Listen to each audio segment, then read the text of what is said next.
inimitable, inestimable, and awesomeable Carla Garrett. Thanks so much, Mickey, and thank you to everyone who's been volunteering this weekend. You know, we are a volunteer-driven organization, so let's give a shout out to all the hard workers. Thank you. Yeah. Thank you for joining us today for this conversation about independence. I think that, you know, the time is high for us to start to have this talk, and that really is what we're doing. We're just opening a dialogue. We are people generally who believe in persuasion. We think the best ideas can win. And so we just want to talk about this idea and, you know, explore whether this is feasible, what it would look like, how it would work. I'm very, very delighted to welcome our panelists here today. On the far end, we have Elliot, Alou, Axelman. Woo! Elliot is a critical care and flight certified paramedic, an EMS instructor, field training officer, and has been working on an ambulance and 911 and interfacility systems since 2011. He is the founder, owner, and editor-in-chief of LibertyBlock.com. Alou published 3 books in 2021. 3. That's what you get when you lock us down. You give us a lot of time to do stuff. His books are The Blueprint for Liberty, Corona Fascism, and The Progressive Solution. Alou writes for the Defiance Press and Publishing and is working on his 4th book. Of course he is. He firmly believes that the most important issue for those who believe in liberty is state independence from the Union.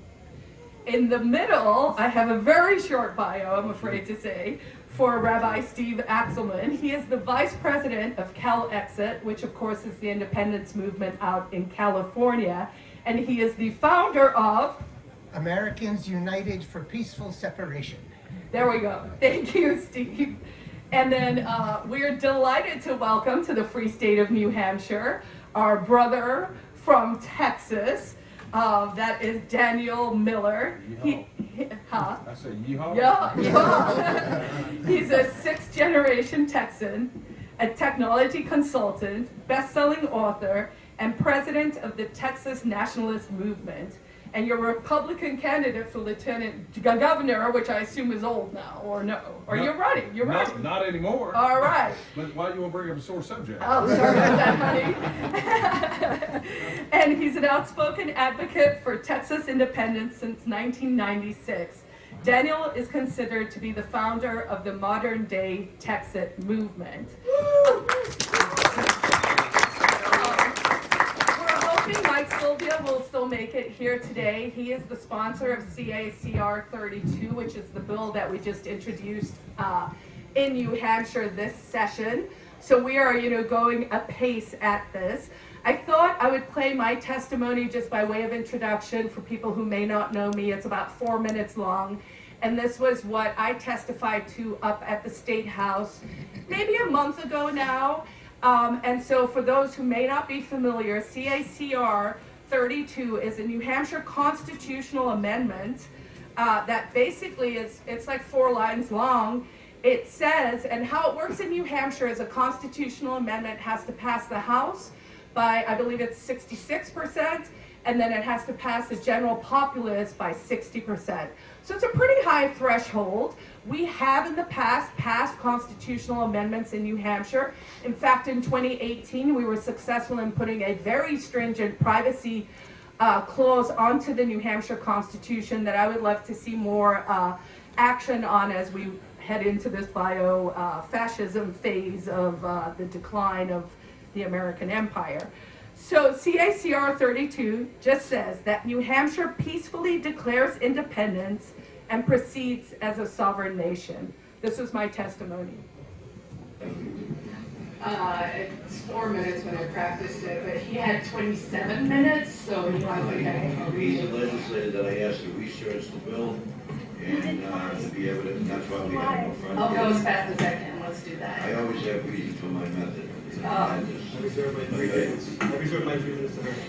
Honorable committee members, thank you for your time today.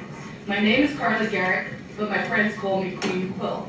So I guess if we're gonna have a monarch off, I'm game. I'm an immigrant to America and became a US citizen in 2000, having to take a citizen's test where, new Americans learn about the Constitution and the enumerated things that the federal government is supposed to be limited to doing, which isn't much. I'm an author, I'm an activist, and I'm an attorney. But I'm also a political refugee to New Hampshire, moving here in 2008 as part of the Free State Project. I was the Republican nominee for New Hampshire Senate in District 20, and I received 45% of the vote in the last election. I'm now going to run again. I'm a proud Free Stater, and like many, but not all Free Staters, I support New Hampshire independence. I'm testifying today in support of CACR 32, because it should always be in the hands of the people how they are governed. The federal government has failed us. It no longer follows the Constitution. The federal government ushers in unconstitutional wars. The federal government hurts our fellow Granite Staters with its war on drugs, which just makes bad personal decisions worse. The federal government, colluding with the Federal Reserve, makes us all poorer due to the inflation caused by money printing. Face it, Granite Staters are abused by DC. What do we advise victims to do when they're abused? We tell them to leave, which means we have the right to ask for a divorce. That's all today's proposed amendment is, an opportunity, a democratic opportunity for Granite Staters to decide whether our relationship with the federal government is worth salvaging. I say it's not, and everyone should know we would all be better off if we went our separate ways. What are we taught about abusers? They will tell you you can never leave. They will tell you they will change. They might even tell you it's your fault.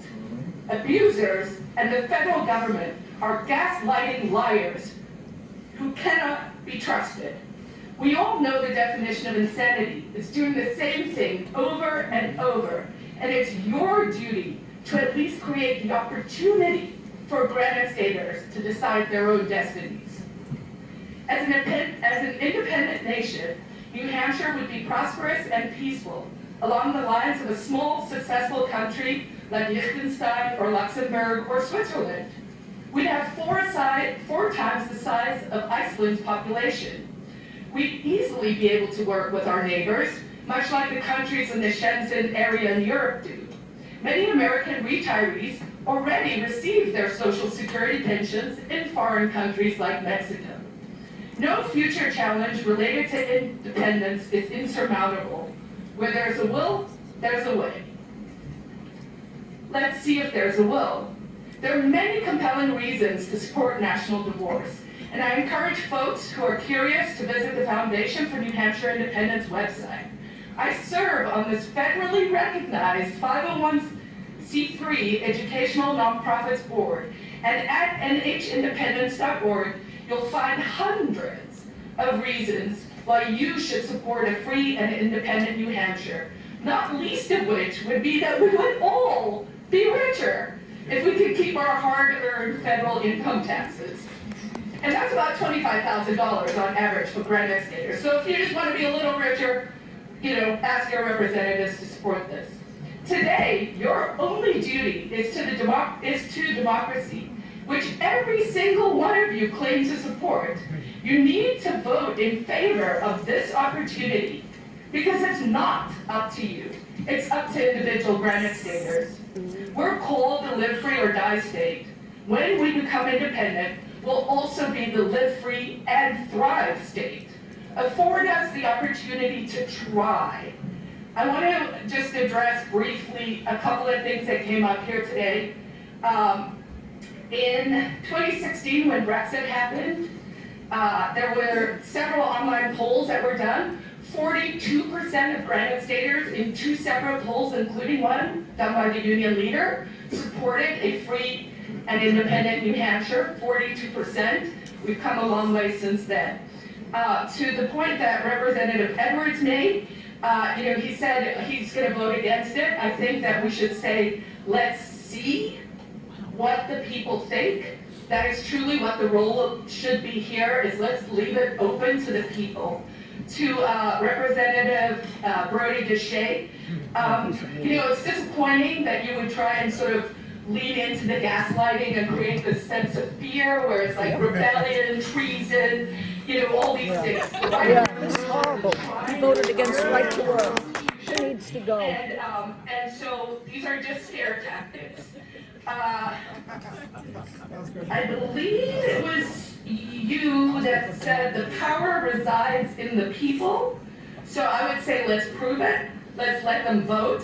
And then I will leave you with this, especially for my Democratic friends. If you've tweeted or mentioned the words voter rights or democracy in the past 5 years, I suggest you also support this. Very good. Yeah, Brody Deshay was against right to work. And he's So supposed there to you be have it. This is the libertarian, number but one he isn't. reason why everyone who doesn't live here yet should move here, because Yes, Jesse is. you get to do stuff like that if you're willing to do it. And again, we're just opening the dialogue. But I want to have these fine folks talk a little bit about what maybe your visions are. So I had a good 5 minutes there to sort of lay it out for myself.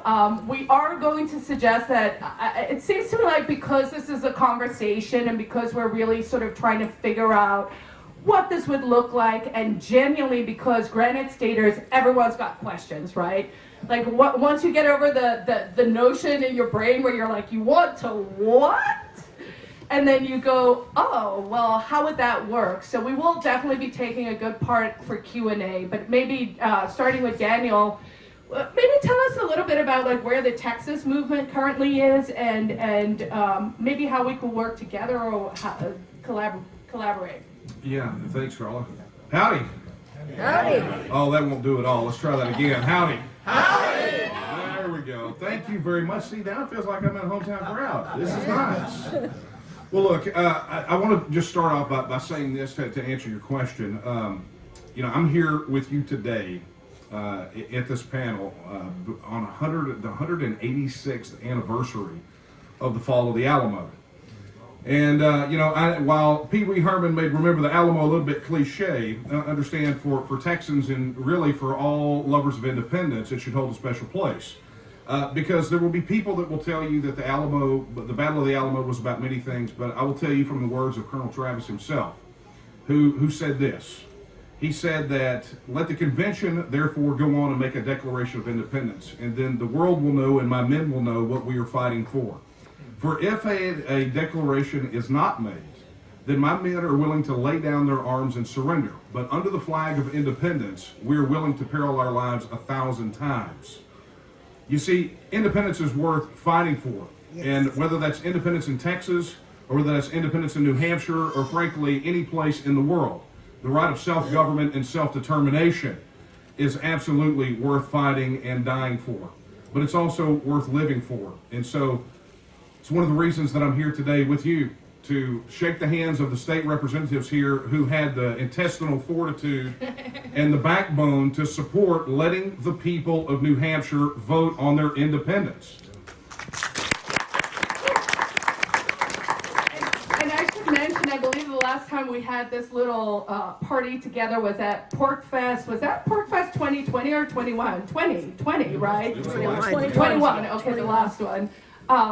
And that was just also spectacular because, in some ways, and maybe Steve, I'll let you talk about this with CalExit, part of the interesting thing that's happening is what people do is they want to marginalize groups against each other. So people want to say either that the independence movement or the secessionist movement is alt-right. But then you look at California and you're like, but that's extremely leftist. And then you look at sort of Texas and maybe that's more conservatarian and our flavor is a little more libertarian up here.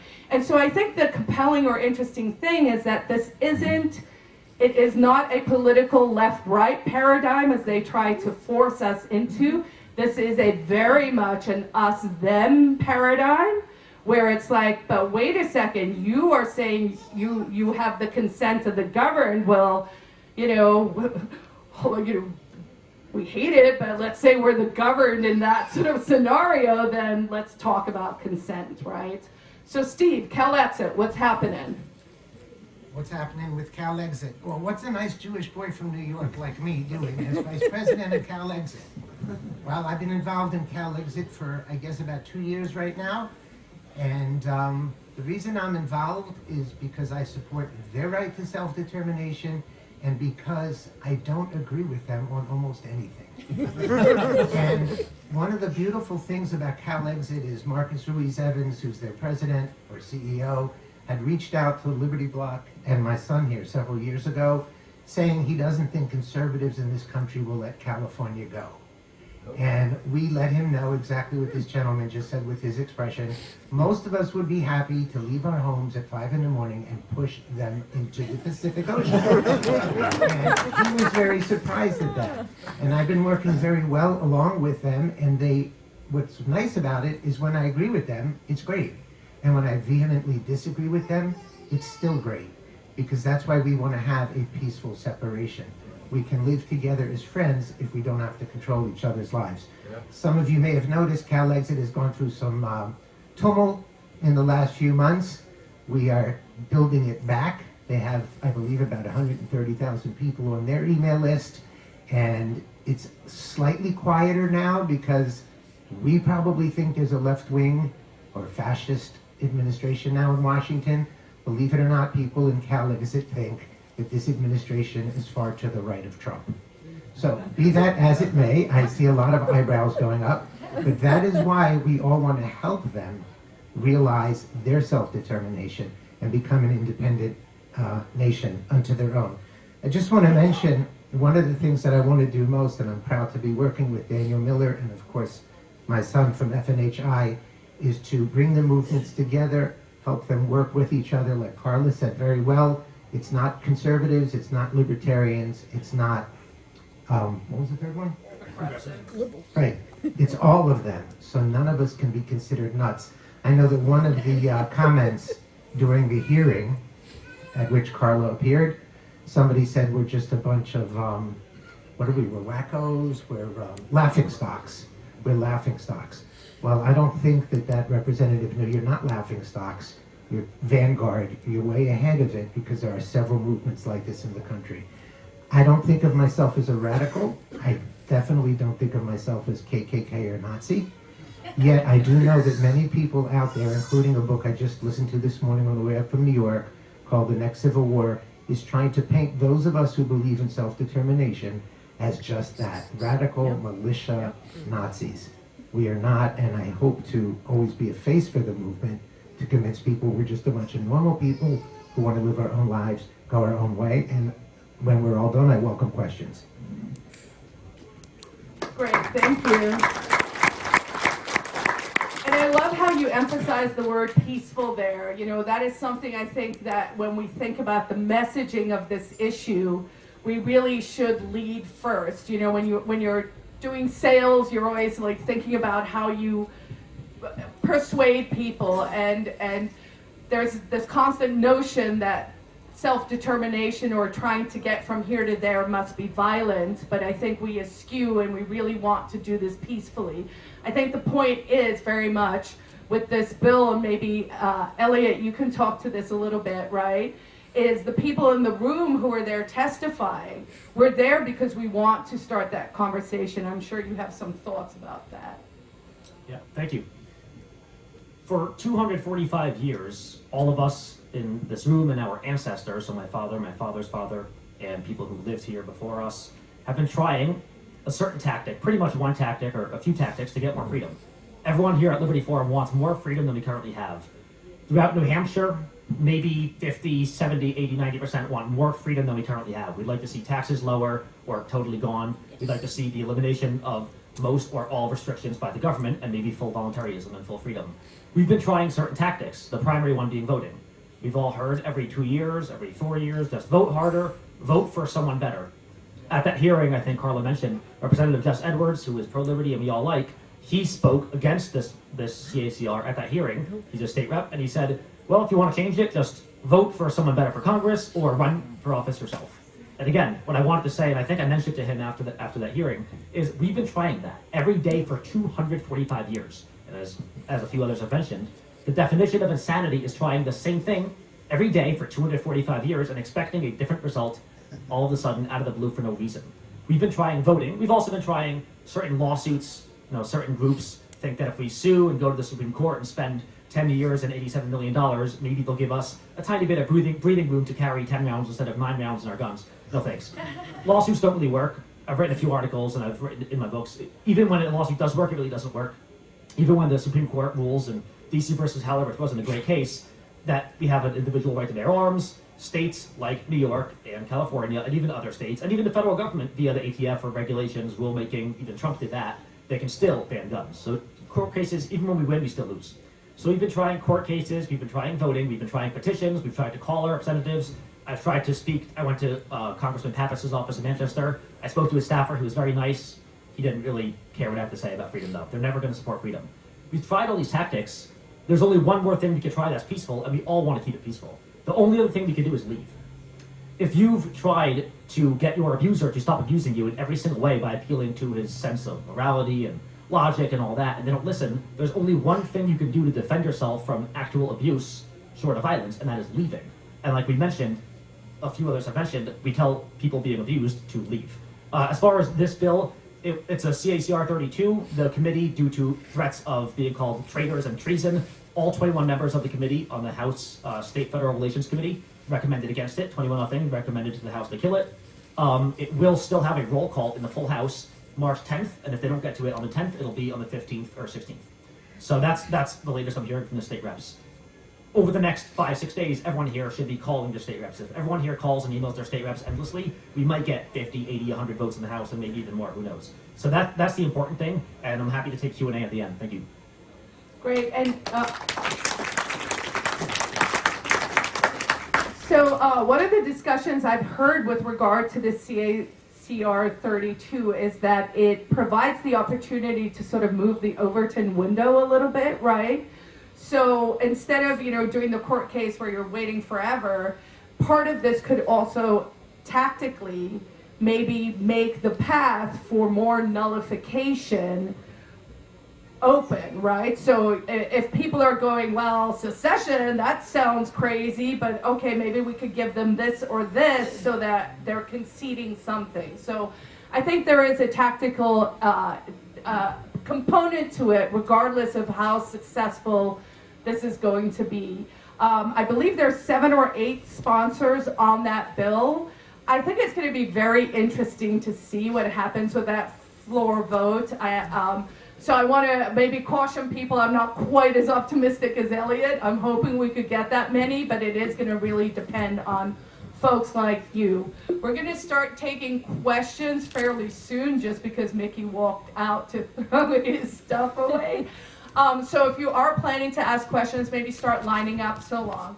But while they're doing that, can we maybe do just like briefly, I would love to hear the number one criticism or counter argument you hear and how you like to counter that. Like, what's your favorite argument? That's like a short question, and how you go, well, here's how we could do. Like, obviously mine is sort of like, well, we'd all be a little richer, right? Money talks, but I'm curious. Financial, energy, social, whatever. Look, here's the bottom line. I've been at this for 25 years, and you get pounded with every criticism, every question, like what's going to happen to my favorite major league sports team. So I'm gonna make a confession to you. Is I got tired of answering all those little minutia questions a long time ago. So what I started doing was this. I started asking people, say, look, why don't you answer my question? If Texas was currently a self-governing independent nation among nations, we had control over our own immigration and border policy, we had our own monetary system, our own military, our own foreign policy, our own embassy, our passports, we had our own dadgum Olympic team, right? We were a self-governing independent nation in every respect, and instead of talking about Texas, we were talking about whether or not Texas should join the Union. Knowing everything you know about the federal government right now, would you vote to join the Union? And if the answer is no, if you would not vote to join, then why in the hell would you ever vote to stay? And you would be surprised. I mean, that right there, that turn has helped us get to the point where we know for certain if we have the Texit vote tomorrow, we win. And we don't win by a razor-thin margin, we win by a lot, which is one of the reasons that the establishment guys fight so hard to give the people the vote on this issue, because they know we're going to take them to the polls and we're going to spank them because they have no argument as to why we should stay in the Union, or frankly, any state for that matter. Wow, that's great. I love that. That is fantastic, right? Because you basically put the onus on them. You're like, who would defend anything the federal government's doing? It's about time they answer some questions, right? You know, they want to dismiss our ideas off of some minutia, like, well, how, is our major league sports team going to be in the National League? You know, whatever. It's just always something ridiculous, right? They want to flunk the idea overall over some minutia, and it's really time that they answer the questions. Let those guys make the case for why the Union is so great. Yeah. And watch those guys squirm. Yeah. Woo! Awesome. Yeah, I love the question. People say New Hampshire's a small state. We all know it's no secret. Texas on the map does look bigger than New Hampshire by a little bit. So New Hampshire is one of the smaller states.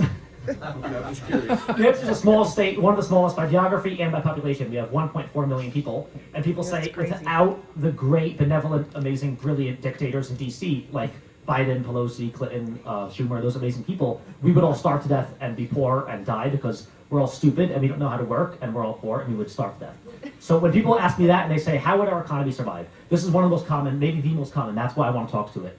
Maybe the most common thing I hear. That and the military issue, which I could address as well. If we left, if we were independent, we would not even be one of the 20 smallest countries in the world.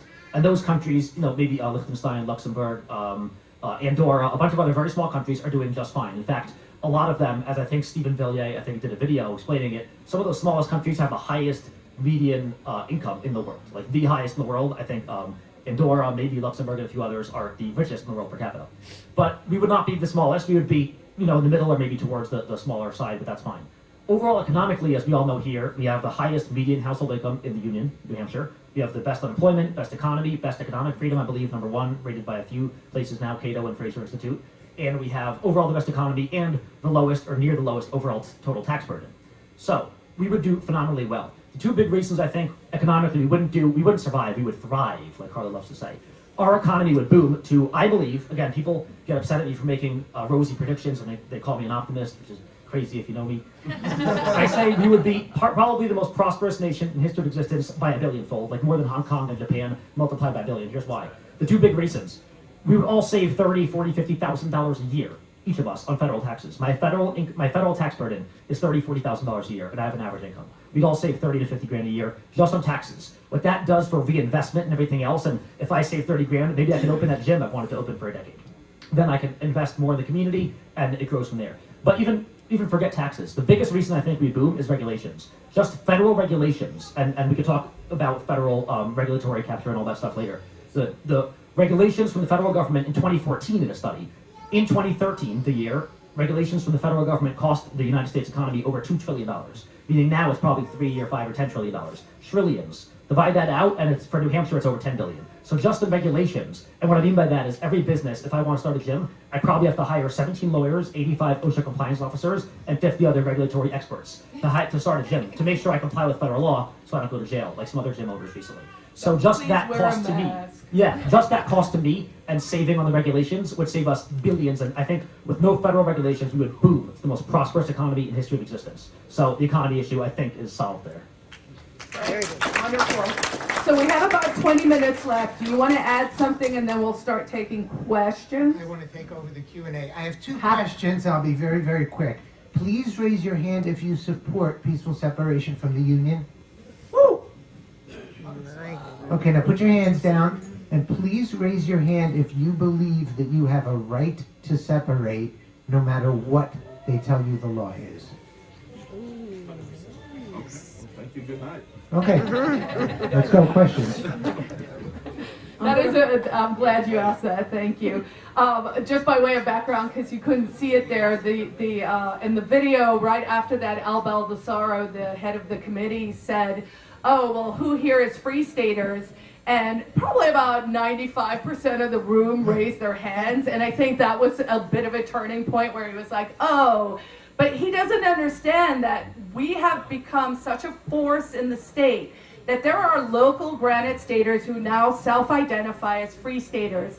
And we welcome you to the fold. If you believe, in personal responsibility and personal independence and live free or die so that we can thrive, come to the club. And so I actually followed up with Al and I let him know, I was like, don't think that means we're just the refugees. Half of that room were people I know were born and raised in New Hampshire. So, all right, Pen. Okay, I'm gonna let my pessimism come out here. I've done a lot of things that Elliot spoke about. I've voted, I've run for office numerous times. I can't even get some people to believe that income tax is wrong, or that a lot of the things the federal government does is wrong. How the blazes are we gonna get people to understand that we can just leave? What are some tactics that you think might work if we can't even get someone like Al, who's great, and Jesse Edwards to understand? Realistically, it's a good question. Realistically, we're not going to get 100%. No one's ever going to get 100% of anything. Some people are going to be against us no matter what. Some are with us no matter what. Some are on the fence. We should in general be speaking to those who are on the fence. Anyone who supports liberty, and that's why I wrote my first book, The Blueprint for Liberty. It's targeted towards conservatives, libertarians, voluntarists, although voluntarists already probably support secession, independence. Anyone who believes in freedom, if you believe we should have more freedom than we have now, like, maybe lower taxes or no taxes at all, or if you believe in any, even conservatism or freedom or even moderate Republican, once you read that book, I haven't had a single person read it and not support independence afterwards, because it explains why we should give up. I know a lot of people, tons of my friends, still think they could save the United States. If we elect Trump again, he didn't last time, but if we elect him again after, in 2024, then he'll save America. And they've been saying this every day for 245 years. And, fool me once, shame on me, fool on you, fool me twice, how Joe Biden, the thing. That's the whole Texas saying, I heard it. Yeah, you know the thing. I know, but he said it like President P-Pads. Yeah, so we've been trying voting. We've tried all these tactics, and that's why I say in the book and in so many articles. We've tried it their way, and there's no state in the United States. It's not even staying stagnant. Everything is getting worse. Almost every single thing in the states and federally, the gun laws, the taxes, regulations, and the wars in every country in the world, and obviously the Federal Reserve monetary policy, almost everything is getting a lot worse every day. So once they realize this, I think they'll start supporting independence. And just to add to that, I do think that COVID really was a gift in some ways as well. I mean, it was a lot of hell, but the biofascist totalitarianism is a growth industry for us. And I think a lot of those on the fence people started to wake up in a new way. Look, we made a lot of Karens, but I think we shook a few of them out too, So, this is more just a question of implementation rather than of end goal. But what do you think about the idea of moving into a territory like Puerto Rico as an intermediate step? This would allow you to remove federal income tax and also be much more understandable to the majority of Daniel, people. unless you guys want to jump at this, I was asked this a few weeks ago. Go ahead. Okay. Yeah, my wife's not in the room, right? So we were discussing this in the lead up to the bill with Mike Sylvia and the reps. We were discussing, should it be to be a territory, full on independence and all that. What I said is, so right now independence is kind of halfway between statehood and not being in the union at all. And pretty much what I think would happen is, if you're going to ask your wife if you could go back to being in an open relationship, it's not going to work. A lot more likely to be successful to divorce or stay. You can't ask to go back to a halfway point. If you ask, they might say no, or they might divorce you, which is also fine in this case. But I think one of the things even less likely than a successful independence movement, like total separation, is a reduction back to territory type of thing where we pay half taxes or obey some laws like Puerto Rico. So I thought about it. It's a great idea, interesting novel idea. I love that people are creative, and overall I think there's zero chance, even less chance they would let us, if they let us leave or not let us leave, we're just leaving. But if we ask them to half leave, I think there's no chance they're going to give us that more freedom, if that makes sense. Yeah. Thank you. that's a great answer. And while Patrick comes up, Granite Republic, I guess, of pimping, I'll take a sponsorship. Puerto Rico, so the joke I like to make there is, because one of the practical questions I get a lot is, but what about the flag? And I was like, well, why don't we just let Puerto Rico in? We let New Hampshire go. We don't have to do anything to the flag. That's right. But then it occurred to me that the people of Puerto Rico have voted because they do not want to join. So they're following his argument, right? So there's a lesson there. Well, look, it's conservative economics, right? We all support, at least in our part, a 2% reduction in the number of stars on the flag, a cut in the state budget of 50%, right? So we don't have to get 2 for every capital. So you can take a good economic perspective, right? Budget conscious. Cool. Yeah, I agree with you. Like, on the independence has to be unilateral. It's, otherwise, it's in the abuser's hands, and that's crazy talk. So, as Carla mentioned, I started this thing called the Granite Republic. This is the flag I came up with that I'm wearing as a cape today, and I've got all sorts of gear on the graniterepublic.com. But the reason why I did this was because as I talked to people about secession, I found that most people were still American first, and I think that's the problem, right? They're not New Hampshire first. They're not, and I have a hunch that if I were to ask you all, that Texas kind of has a leg up on this because they just have a history of this kind of talk of Texas being a nation. But so I started this as an effort to get that talk happening in New Hampshire, so people just get this idea like, oh, New Hampshire's better, it's its own nation, and it's better, right? It's better than the rest of the other ones. That's why we need to leave. Get this kind of New Hampshire pride going in the sense that it's its own libertarian nation right now, not could be in the future, not having to convince someone to make that popular. I'm kind of curious, I'm from California, and so I know I'm doing this here, and other people are working on stuff in secession here in Texas. Probably you can speak to whether my hunch is correct that you guys kind of have a leg up on this because there's a lot of that culture. But what the heck does California have? I just don't see California having a strategy that, for liberty or not liberty, a cultural strategy that would get it to a secession movement. It's interesting because just like every state I've ever heard from believes they're a donor state, every state I talk to says they have a separate culture and it would be so simple for them to leave. So the Californians I speak with actually are claiming the opposite. Obviously it's not representative either way, but they say, no, we are our own culture, we're so different, we were a state before, we can be the biggest country, etc. So I don't have that concern, but I'm going to bring it up with them. Yeah. Thank you. That's a good question. Yeah, and I see plenty of California flags. There's a lot of California pride. There is a lot of patriotism as well. Hi, Gary. Hello. So in order to leave an abuser effectively, you need resources, plans, specifically contingency plans, and strategy. So what resources, strategies, and plans do we have in mind in order to be effective here? That's such a fascinating question. Way long before you were born, I went to social work school, and the first paper I ever wrote was on domestic abuse and leaving. And you just made an interesting assumption about what you may be correct, but if your choice is between staying and dying and getting out with no resources, I hope most of us would counsel get out and then deal with it. So for those who believe it's really that bad, especially like Carla said with COVID fascism, etc., I don't know that you're that correct. And I think when people spoke at the hearing about, well, this is not ready yet, we don't have plans for this, we don't have plans for this, if it's bad enough, I don't know that it matters. So I hear you, but I don't know. What do you say, Daniel? Well, you know, it's like we have to explain a lot. I mean, part of people want to know, okay, they have this view in mind that the day that we have the Texit vote, the next day there's a lot of fireworks, we're all hungover, and suddenly it's Mad Max Beyond Thunderdome, right? You know, we're all rolling around. I've got a mohawk and wearing a leather thong, and I got, you know, I mean that's just what they envision, right? You know, I'm waiting for that moment. Well, look, $50 will get you a long way. But here's the point, and this is what we have to explain to people. Exiting is not an act.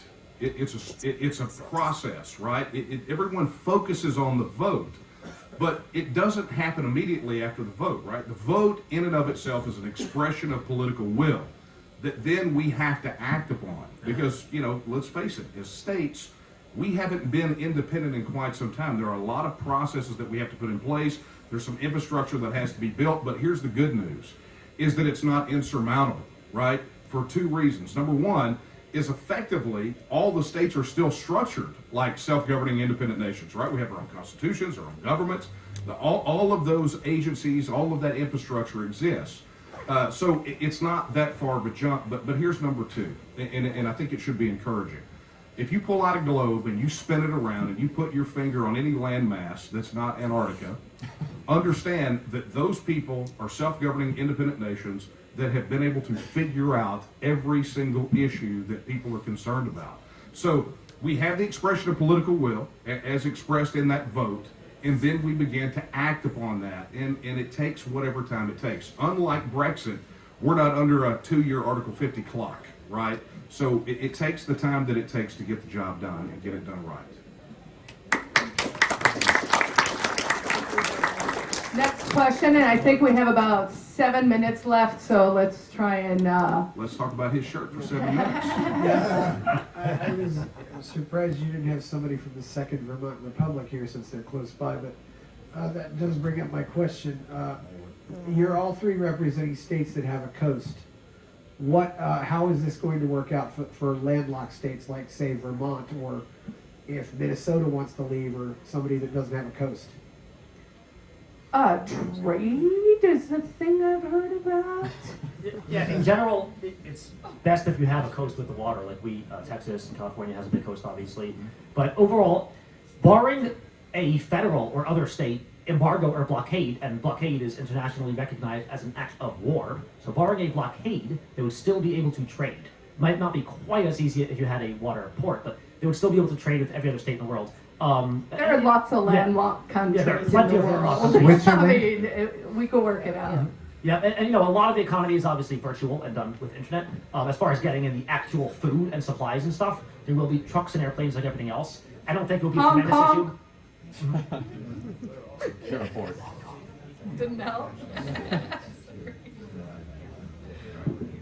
Hi, my name is Jeff, and my question relates to, I think it was some years ago, you heard about it in Barcelona, I believe it was, they had their vote, the referendum, they said, all right, we want to be free. I forget the actual margins there, but it did go forward as, yes, we want to be free, and Spain said, no, screw you. So what is the specifics in terms of, hey, we have the vote, we want to be free, it's a land, whatever. You spoke to this a little bit, but next step.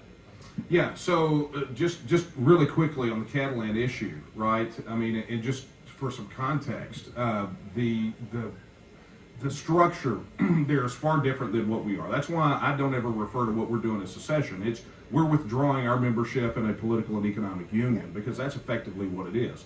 But the structure there is a little bit different, and what you had was a regional government there that wanted to push forth with it, even against the objections of the system there in Madrid, right? So that was the source of the conflict. But where we're at structurally here within the United States, as states within the United States, we all absolutely enjoy the right to have this conversation. If you look at Article 1, Section 10 of the United States Constitution, it lists everything that states are forbidden from doing. Guess what's not in there? Bailing out. It's not there. Which means under the 10th Amendment, it's reserved to the states and the people. And then you look to your state constitution. And I know you guys have a strong provision to your state constitution. I wish I could quote it like I could quote Article 1, Section 2 of ours, which says that all political power is inherent in the people. And it gives us an inalienable right to alter, reform, or abolish our government in such manner as we think expedient. So this is not a mother may I proposition. Right. The people have a legal vote on the issue, which is one of the reasons that the constitutional amendment there and the legislation on our side are super important. But it goes to a debate and a full vote of the people. And then once the people express their political will, it is the mandate upon our government to do something about it. We never ask for permission. The next time we will see those federal bastards is across a negotiating table. All right, we're probably, we could do it fast. We can get them all in. Otherwise, we'll see how we are on time. Lightning round. This is a very New Hampshire specific one, and I kind of sort of apologize for that. What is the future stance, like kind of looking ahead? So the bill's been there. There's going to be the roll call vote. Everyone in this room, raise your hands. Hey, do we have self-determination rights? The answer is of course. I think most people would say. But how much like baby with the bathwater sort of thing is there? Like how much retribution should be and will be leveled against these representatives who, like you said, I was really shocked because I teleconferenced into the thing, and the guy said, I forget his name, but the otherwise good representative, he said, yeah, there's a lot of good things in here, but I'm going to vote against it because blah, blah. I'm like, dude, like, do we primary that guy? Like, how much is the Free State movement willing to become a single voter block where, like, hey, we don't care that we're taking our lead from 110 Liberty representatives and we're going to primary 90 of them because they're otherwise good. Yep. But you Excellent failed question. on this critical issue. Excellent of So secession. just to state, the Free State Project takes no political positions. We are a 501c3 educational I nonprofit. apologize Did for you the hear that, semantic Granite ambiguity. State Progress? Sorry. But they're entitled to opinions. Yeah, I'm so sorry about that. I didn't mean to imply that. again, my personal opinion, I don't speak for the FNHI, 501c3, and all that as well, FSP. It's a great question. I actually said I felt bad. I think I apologized. If I hadn't, I will yet. I was talking to a state rep and I said, I was upset one day about the Independence Day, and a few weeks ago I texted him and I said, I'm going to primary everyone who doesn't vote for this. And he got offended. It was a nasty thing to say. And again, I didn't mean it. I was upset. And because we can't, like you said, we have around 100 Libertarian reps. Right. If 99 or 90 or 95 of them don't vote for this, I don't want to get rid of them. I They don't are think with it us on should be 95% that of issues. kind of issue for sure, in Yeah. the sense that we're a community. So if we can't even persuade our own people yet, that means we have a lot of work to do. There's groundwork to do here. I mean, it's it's every time it's just another conversation. All right, 3 more minutes, Beth. Hang on, here's maybe the one point of divergence that we have, right, of the panel up here, is what we told our legislators with the Texas Independence Referendum Act, it was that very thing. Everyone who did not sign on to it would not get our support, and we would find a primary opponent for them. And the reason is quite simple. If they will not support our fundamental right of self-government, how can we trust them to support anything else that we believe in? Right? If it is an inalienable right, we have to look at it just like if they voted against gun rights or our right to free speech or our right to worship according to the dictates of our conscience. Until we begin to view the right of self-government as an inalienable right, like the rest of them, they will continue down this path of further integrating us into the federal system. So maybe the one point of divergence here, but they shouldn't feel threatened. If they took an oath to support our rights, and they are truly there to protect our rights, self-government is just as important as the right to keep and bear arms or any of the other ones. Right. That is actually a really good point, and I think that is something that those of us who do messaging want to maybe think about that framing going forward, right? So it's like, well, we're not debating this, the right exists, and yeah. All right. Max, real quick. One more. So, what do you guys see as the likely response from the federal government if one of these votes take place? I mean, obviously they're going to try to prevent it, but what taxes do you expect them to use, and what are your thoughts on countering that? We already know, and I've said this many times, the courts will 100% say it's unconstitutional. And then we will say, we don't care what you say, we just voted to leave, we're leaving. The abused wife packs up her bags and leaves, and the husband says, you can't leave. Okay, I don't care what you say, I'm leaving because you abused me. So yeah, we know the courts are going to say it's unconstitutional, and that's why I love being a voluntarist. If I were a constitutionalist like I was a few years ago, I would have to, respect that, and because I say I obey the courts. If they said it's unconstitutional, I would have to admit, or be a hypocrite and say, well, they said I can't leave, so I can't leave. But I've said many times, I don't care about the courts. The courts can say I have rights or I don't care what they say. They're a bunch of, old status dunces in black robes, and they don't run my life, I run my life. So it doesn't really matter. But yeah, that's a great point. What else would the federal government do as far as retaliation?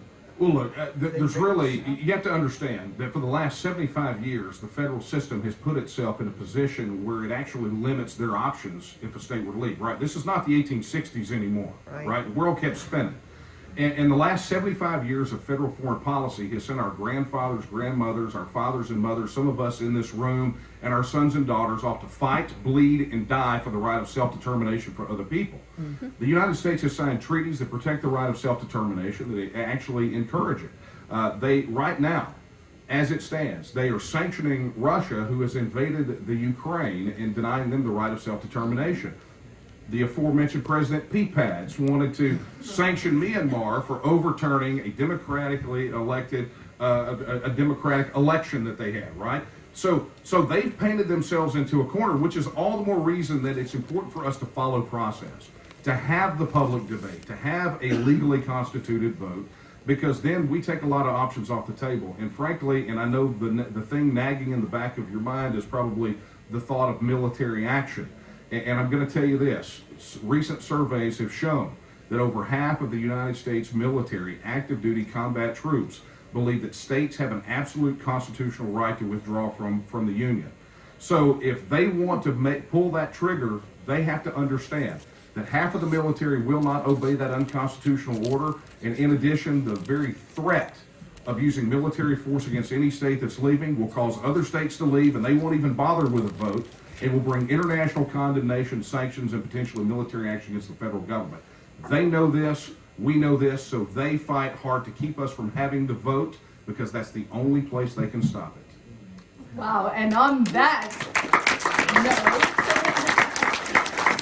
we have sadly run out of time. I do want to remind everyone, first of all, thank you to our wonderful panelists, but also if you have not gotten your free state of New Hampshire passport yet, you can pick one up at the front desk where you can also get a free mug for a $20 donation. Inside, please, if anyone ever takes us to the airport, don't be mad at me. It looks a little too good. They might shoot you. But on the inside, there's a lot of fun things that you can do as a tourist to New Hampshire or possibly a new mover. It's supposed to be a little fun tool to help you assimilate into the Borg. So, nice. on that note, thank you guys so much. Thanks for coming. Very good.